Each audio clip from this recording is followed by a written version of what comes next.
What is up, Brokers Playbook Nation? This is Simeon Papailias, and once again, I have a very exciting guest. A lot of you may have heard of a small company called Austin Birch. They are a huge company, and they serve the needs of developers in the Greater Toronto area. And what they do is they have a very different culture, and that really gets relayed onto the industry professionals that work in the pre-construction vertical. And I'm here with Eric Kuzuian, the co-founder, and he's going to explain to us a little bit about the story and how they created both that culture and how they continue to behave and act differently in a market that's heavily saturated right now. Stay tuned.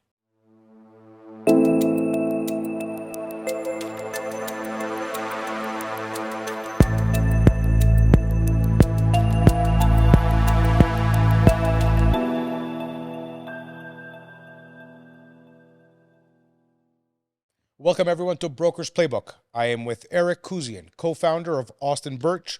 Eric, welcome to the show, my friend. Thank you, sir. How you doing? I'm excited to have you here today, Excited to be here. And I'm doing well. I have a full belly. Okay. We had lunch, right? It's right.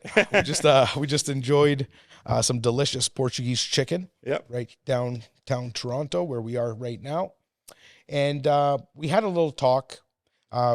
Of course, we have our own business to discuss around deals and projects, etc. But we had a little talk about this very podcast and kind of strategically thinking where to go with it. You are a different guy. And this is a good thing. I don't mean different in a bad way. I mean in a great way. You're very outspoken in a certain way. Maybe we share some of that. I don't like to really hold back or sugarcoat things. You definitely do not. And that's kind of the flavor that I want to bring to this pod right now. I want everybody to understand a little bit about your story and maybe how you've gotten here and what makes you this way. Why don't you start? Just give us the Eric Kuzuian story first. Maybe Cole's notes.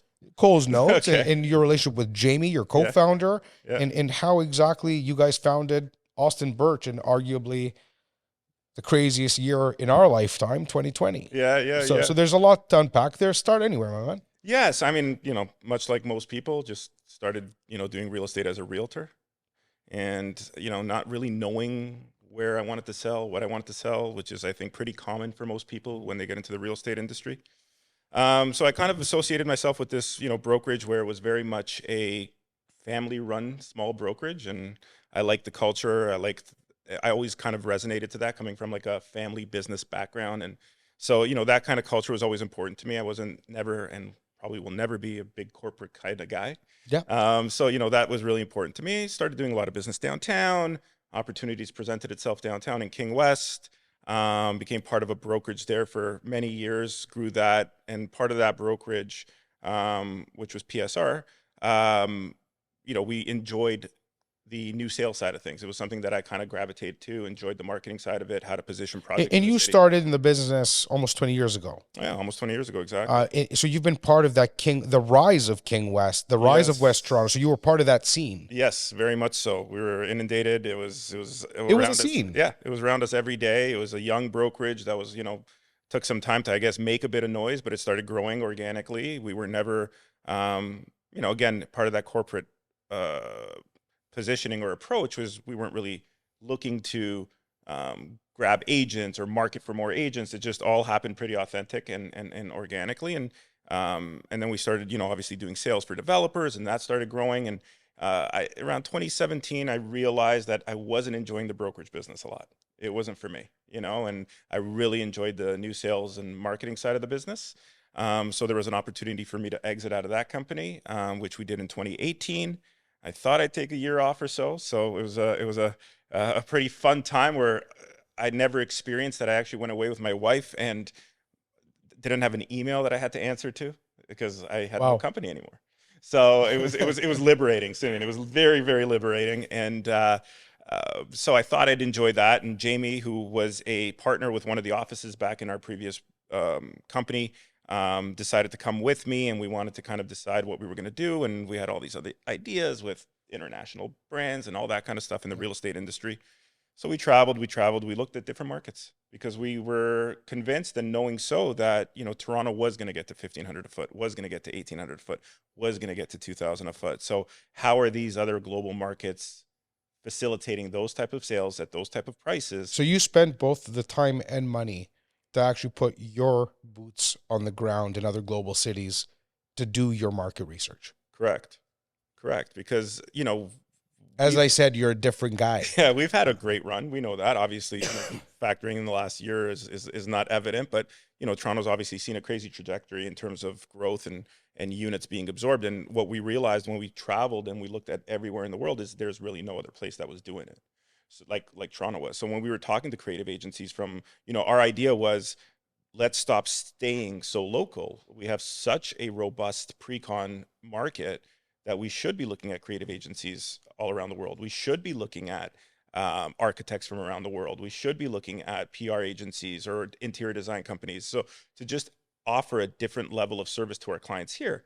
And when we started looking at all that stuff, everybody was just blown away by the numbers that Toronto was doing. So we realized that we are definitely singular in the amount of transactions that we were doing at the time. So understanding now realistic absorption cycles, which we are now seeing in the market, was something that we were very interested to make sure we brought back as good, intelligent analytics to our clients. Well, I think what 2023 showed the world is that nobody, and I mean nobody and nothing, can escape global economics. Yeah, of course. So you can have the absolute biggest demand supply delta on the planet, which Toronto, Canada still enjoys. Right. We have staggering supply demand issues Correct. that have not been resolved. Right. The reason the market has listings is because nobody can be approved to get a mortgage, to actually get a deal. Correct. Whereas the global economy effect comes in. So I just want everybody to understand that what you just described is still very much right here, right now. And it's being exasperated even further because the current market conditions aren't allowing developers and builders to actually move forward on projects. So it's going to, the minute that this pressure, this economic pressure gets relief, correct, we're going to be straight back into a world of hurt for our buyers. Affordability is not getting better. Yeah, no, I mean, it's we've seen that all the time, right? I mean, when 08, because I mean, I've been doing this for a while, when 08 kind of went on a slow, you know, and Canada didn't know if we were going to follow, and we didn't really follow the US, but there was that 4 or 5 month lag where everything slowed down. And I remember at the time we were doing Fashion House and in King West, and it was like $299 was going to be the number in terms of the PSF, or $399 was the PSF. I can't remember. It's been such a long time that do we have to really shake it up to move units?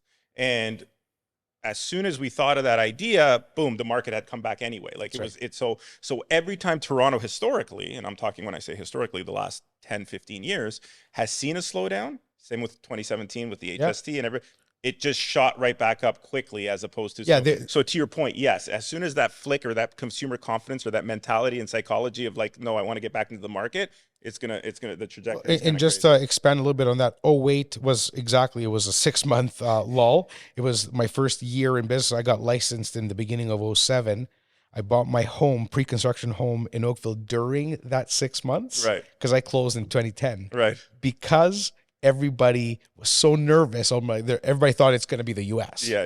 It's going to go down. I bought a home in Bronte Creek in Oakville for $499,000 with a $50,000 decor package to boot. Right. I sold it 5 years later for $1 million. Yeah.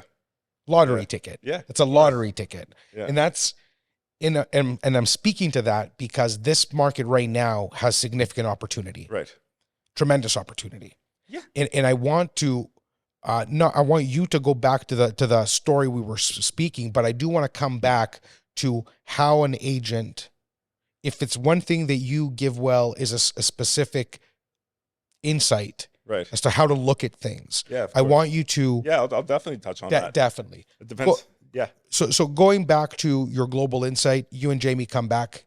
We come back. We some opportunities presented itself that we couldn't turn down. Yeah. some great projects, and we said, well, this is the route we were going to go. So if these projects are already You're talking becoming a listing broker for a development.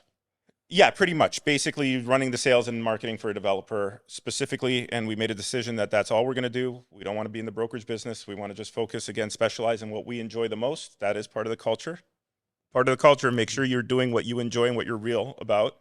And that's what we did. We were blessed enough to bring our new sales team with us from our previous company, majority of them.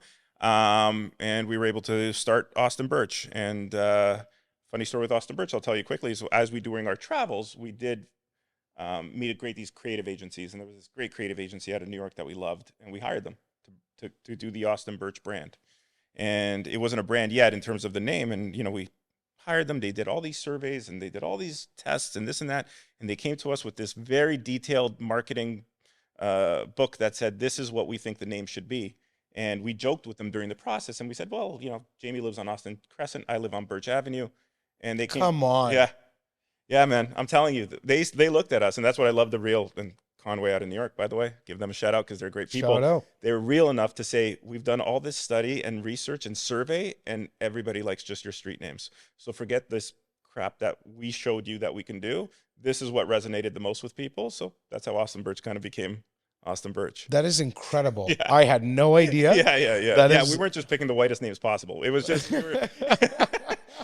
I was so annoyed that people can't say Kuzuian. So I was like, I need two white names. No, that's not what we're doing. Try Papailias. Yeah. For anybody out there, give it a shot. Yeah, no. That's not it. Austin Birch really has a very and I'm gonna make sure that our editors bring the Austin Birch logo and brand into the show. You have such a cool feel. Right. The name Austin Birch matches the way it looks. Yeah. It really does. Yeah. And I love that. And it's fresh and it's modern. What is it when you were building this? Because this is now a different vertical. To all our brothers and sisters out there looking to start a brand, because branding is important. Yeah. Tell me a little bit about what attracted you to the specific creative agency, or how did you pick a creative agency? Yeah, well, two things. I mean, there's where the funny thing is, in between, because the business came calling so quickly, or our clients came calling so quickly, we didn't even have a chance to create the brand. Right. So it just became Kuzuian. Got it. Right. And we were adamant about not having it. When I say we, me especially, because, a lot of people have used their names in the past, but I have a different feel for that. Right. I didn't want, I had that when I was kind of building my first resale real estate team. Right. It would be like, well, if it's Eric, then why am I dealing with one of your junior agents? Right. And I always found that always difficult to empower my agents or empower my staff if the brand is my name. Everybody has to always be under you. Correct. That's the wrong way to build culture. And that wasn't part of our culture. So that was just a holding place. So we knew that it was never going to just stay as Kuzuian because, that's not what we stood for and wasn't of interest. So this creative agency out in New York, they just basically had that professional appeal to it, but they had beautiful aesthetics and design and more of the symmetry of how the brand, again, is not just a logo, but it really transcends to what your values and what your... So you found your own cool factor inside the professional guidelines that they had. Yeah, pretty much. Yeah. I mean, there's a ton of great creative agencies. This one also, again, it's the personality of Santiago, who's the main principal behind Conway. We got along with him. We enjoyed his personality, which again, it all leads to relationships and service and everything like that. So brand, and let this be the last point on brand. Yeah. I personally went through a rebrand exercise. Broker's Playbook, this show that we're speaking on right now, started as a clubhouse room. Guess when? May 2020. Right. It was a room in Clubhouse, an app that came and went. I don't know if they're still around and how they're doing, but it was very hot at the time, and the COVID hit, and everybody doesn't know what to do, how to do it, and off we go into this little room that gets 50, 100, 200, 300 people coming in to listen to us talk. Yeah. So we're moderating this room of strangers, all industry professionals, from Houston, from Los Angeles, from New York, from Toronto, from Red Deer, Alberta, from wherever. And the insight starts piling in. Sure. And we had this Mickey Mouse brand that my in-house designer put together for me in 5 minutes because it wasn't supposed to be anything above and beyond that. Right. It's not like, and shout out to Steven Rochester. Steven is a tremendous designer. But I just said, it's Broker's Playbook. Give me something. He gives me a beautiful little something. I loved it. Yeah, that's it. But then the brand grew Yeah. and developed and evolved and all these things. And I needed a real brand. Right. And I found, I believe the Broker's Playbook brand right now is beautiful. I'm a fan of my brand. I like it. It was never Simeon. Right. I agree with you. I believe in servant leadership. Sure. So you cannot grow together if it's you. Yeah, of course. That's just the bottom line. Exactly. Nothing wrong with having the brand that way. There's some great, obviously, companies brands, and successful brands that have done it. Just my site. Yeah. Because I agree with it so much, I'm sharing this. And I found everything I was looking for. Huge shout out to Sabina Malik of M Industries. She was able to bring a perspective and a feel that matches agents. Mm-hmm. Like, it needed to be beautiful, it needed to be cool, but also needed to be fun. Like, we're not selling anything. Right. But how does an agent resonate? Right. Just the way you're doing it. course. How does a developer see you as the right choice? Yeah. Are you connected with the market? And you are. You're a cool guy. Oh, thank you. You're welcome. I'm not looking to pump your tires. Yeah. I'm just saying, like, Some people would argue that, but sure, Yeah, but I'll take exactly. it. I'll take it. On camera, I'll take it. especially your family. Yeah. He is not cool. I'll take it. I just thought that was I think you have a beautiful brand. I actually Thank you. It's probably, I would think it's actually my favorite brand from real estate development marketing companies. Oh, I appreciate It's that. cool, it's fresh.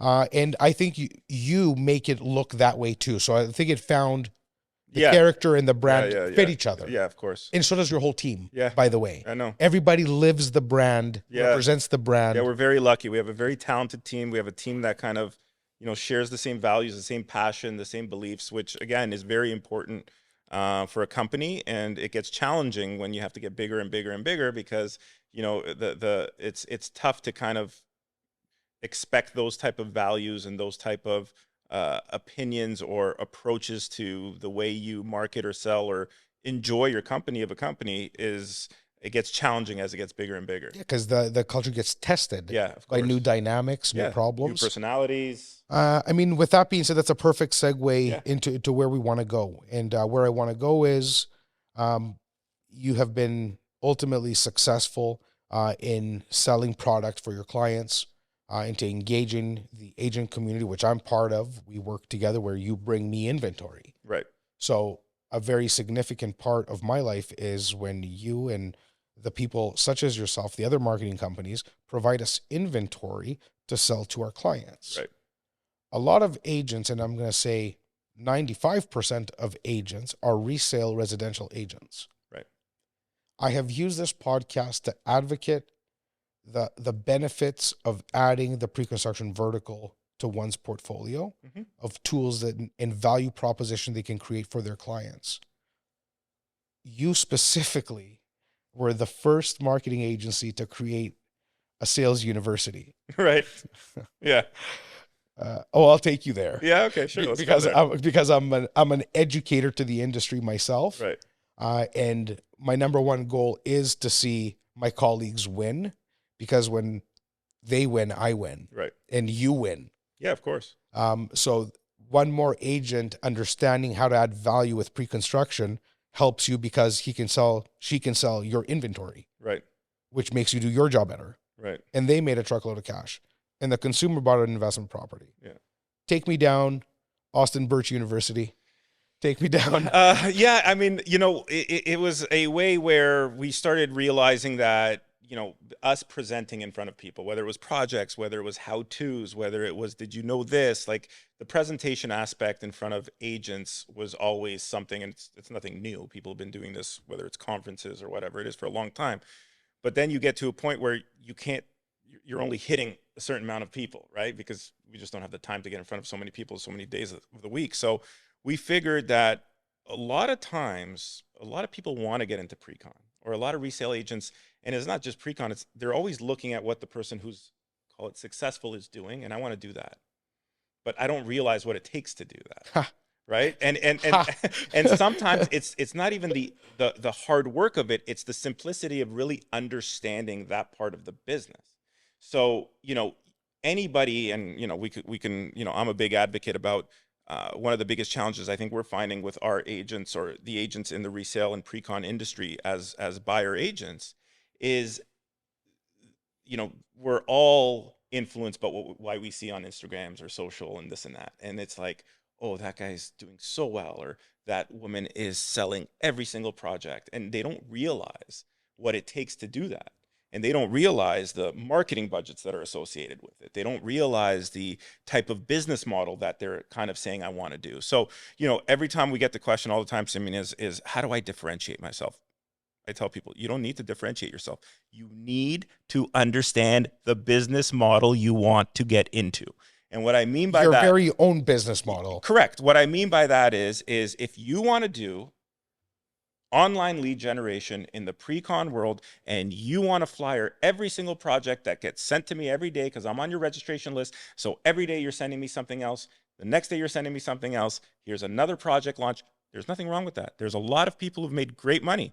That's one definitive business model. And finish it. That business model is one of outbidding your competitors for Google AdWords correct and campaigns. Right. Understand. So unless you have 5, 10, 15, 20, 30, whatever $1,000 per month up front,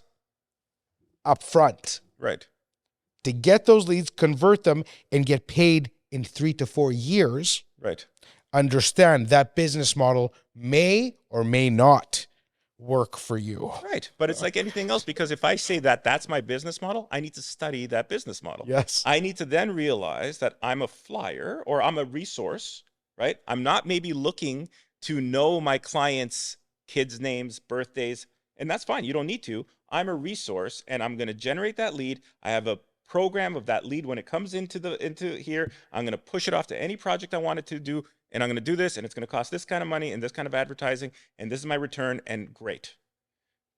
As long as you understand that that's what that business takes, right? So really understanding that, hey, am I a resale agent that's going to complement my business with a few pre-con deals? If that's the case, I need to be a bit more focused. I need to add value to my clients because they're my clients. So that's where I want to stick. Yeah, go ahead. That's where I want to stick. Yeah. Because the first one that we talked about, there's a reason I went down that tangent, right, is because that is not a true real estate business model. Mm-hmm. That's a marketing Google play. Sure. And unless you have the capital to play that game up front at the Mm-hmm. highest level, because there's actual media companies doing that, Mm-hmm. hire a realtor to fulfill, Mm-hmm. but they got budgets. Right. As a realtor, 99.9% of them, you don't. Right. Because I'm a realtor too. Right. And if I spend 30 grand a month for 6 months and the market changes or I don't close, I'm actually going bankrupt. Right. Yes. So let's stay real. Okay. So you said now, as a resale agent, Yeah. to complement Right. and add a new tool to your belt, one that pays beautiful commissions, Right. one that is scalable, because real estate is so subjective. Mm-hmm. You walk into a neighborhood, you put somebody in the car, I hate this neighborhood, I don't like the way the park looks, or the school here stinks, and Yeah. deal's botched. With pre-construction, it is objective. This is what the building will look like. Facts. Mm-hmm. These are the unit types. Facts. Mm-hmm. There's going to be Miele appliances, KitchenAid, sinks, whatever the case may be. You can count on knowing what it's going to be. Mm-hmm. It takes away the subjectivity of real estate, and it allows the client to be easily make a decision if they believe in that real estate to acquire it as an income property or for their children, for university, or whatever the case may be. And add this with focus, with intent, with value proposition. I've watched the university that you put together. Yes. Take me down how you involve the agent, because I can speak to my experience with your salespeople. Yeah. But why don't you tell people how you treat agents and their clients? What does that look like? Yeah. So you were just touching on a pretty important point, because, you're saying that it allows the client to make a decision, right?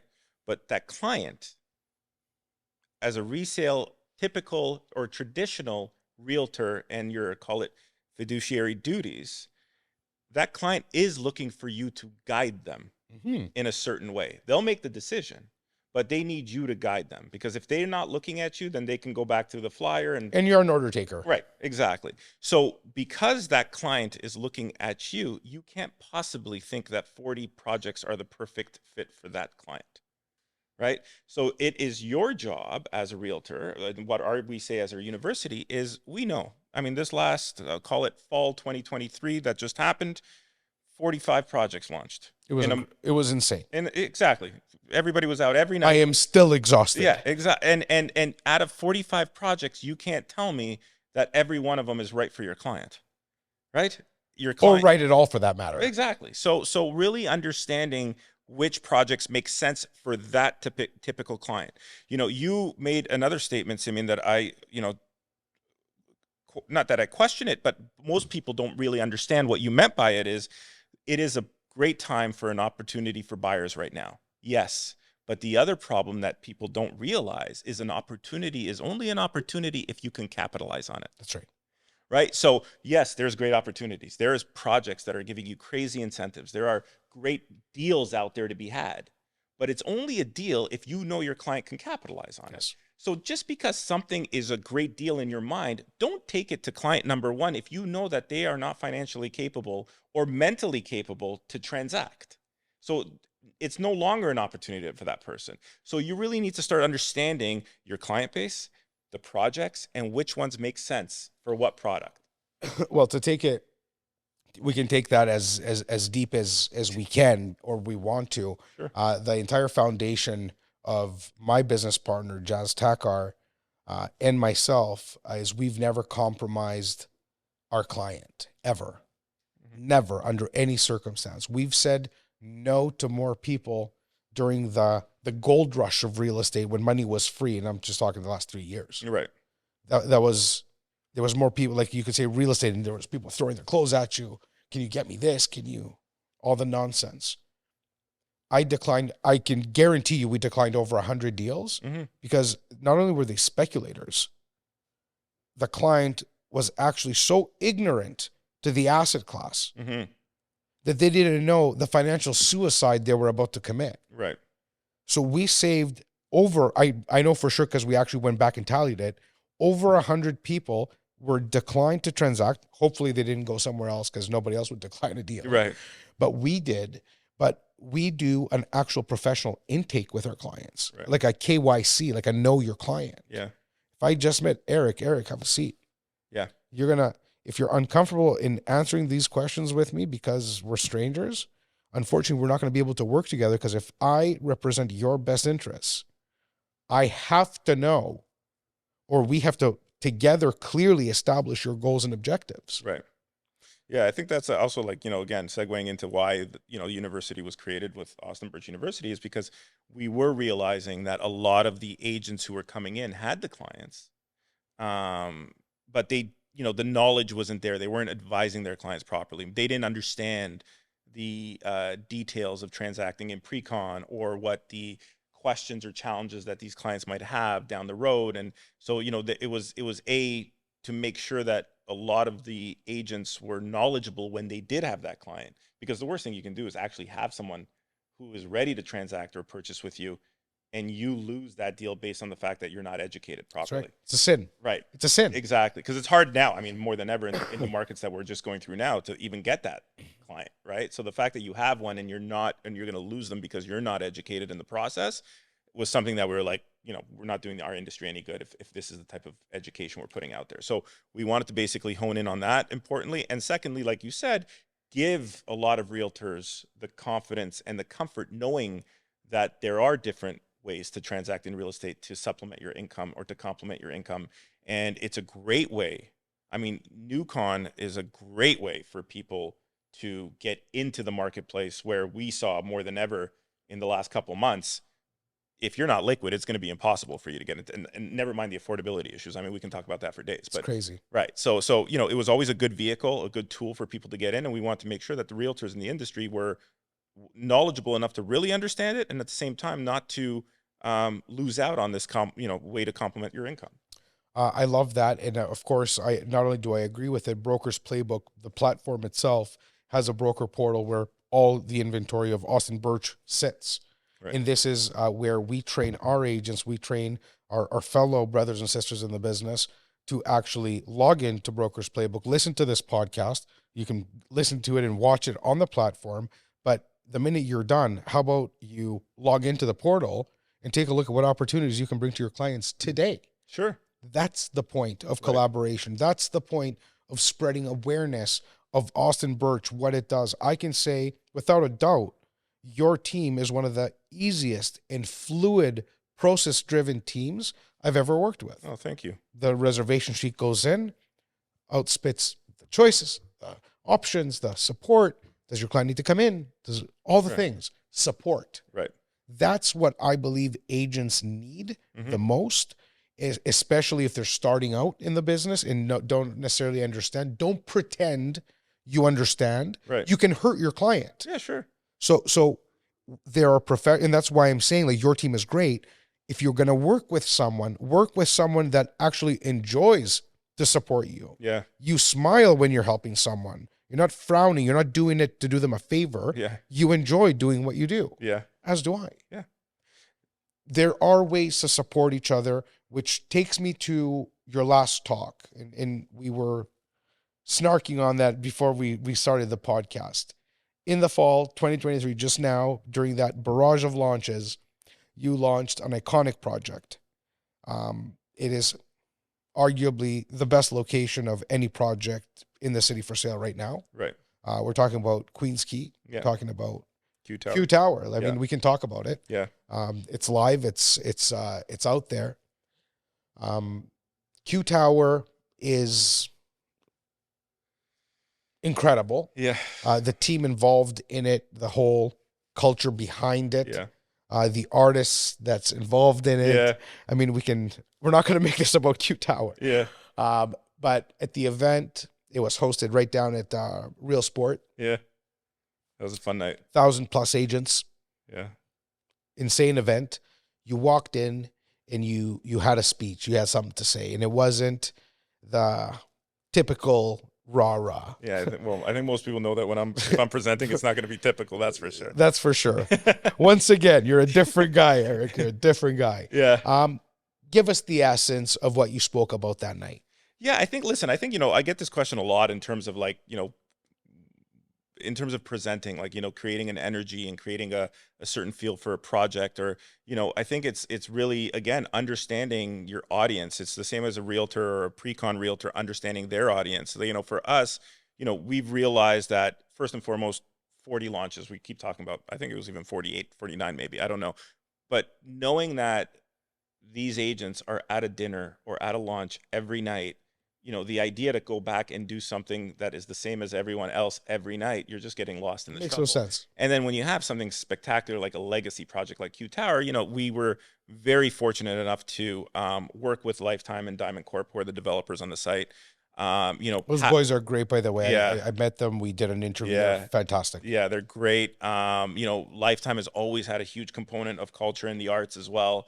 So that's how Michael Mobius, world-renowned artist, decided to collaborate on the project, which was fantastic.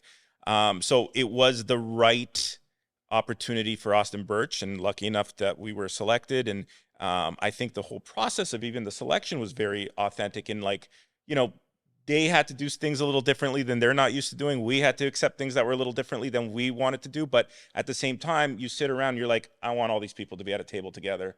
And if we are, I'm sure we're going to do something that's going to be pretty memorable and effective. So, they supported a lot of the ideas. They had a lot of great ideas. And this project, it's really rare and unique, because it hits all the notes, right? So the biggest thing that we know, especially when there's this much product or this much projects coming in Toronto, that location, sure, everybody knows location, right, for real estate.